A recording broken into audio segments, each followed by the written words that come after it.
Thank you very much indeed, Sir Gary, and it's a pleasure to speak before you today. And I also congratulate the member for Huddersfield for this very interesting and informative item that's brought today. So clean air is essential for life, health, our environment and the economy. Air pollution has reduced significantly in the last decade, but there is still more to do.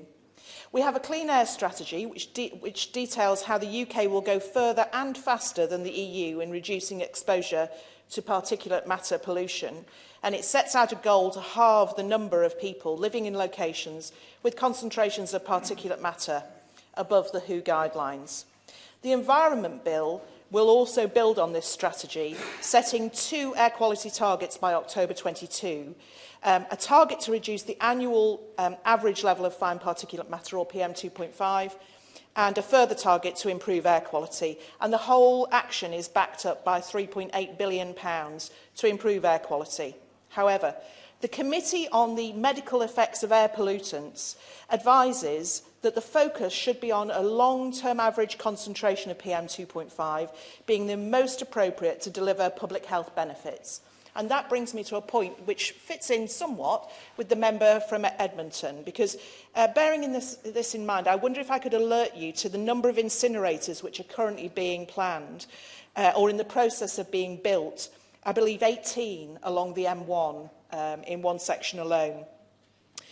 One such case, which I have to say is a leafy constituency, the member of Edmonton, but it's an incinerator at Shepshed in my Loughborough constituency, near to Shepshed town centre, but also close to Loughborough University, my biggest employer, and also the home to elite athletes from across the whole world, who obviously run about and do all sorts of things outside in the open air.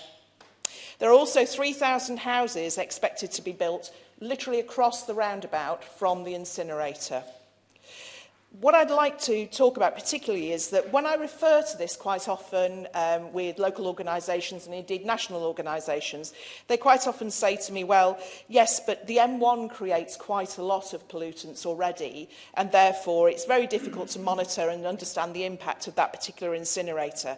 However, we're bringing in electric vehicles and indeed hydrogen vehicles, as the member for Huddersfield said, which I'd be very much like to see myself. And therefore, we would like to reap the benefit of those electric vehicles and those hydrogen vehicles in Loughborough by having a less impact of PM2.5. So bearing in mind all the things we are currently doing, could I please ask the Minister if she could... I'm sorry, yes, please do. Thank my honourable friend for giving way. It's making a very good speech. And I congratulate also the right honourable member for Huddersfield on bringing this debate today. On the point of incinerators, and she makes a good point here, would she agree with me that one of the problems was that incinerators have been built very often to deal with the problem of the undesirability of landfill? Yes. But actually, this has created a perverse incentive in the system. And if we're going to look at issues such as air pollution and clean air, then we need to do that in a holistic way with other decarbonisation targets and priorities. And that is what's driven this problem in her constituency and indeed in others. I absolutely agree with my honourable friend that you couldn't have put it more precisely, actually, and that is the difficulty. So I would like to ask the Minister if she could please consider the impact of the waste strategy at the same time as the air quality.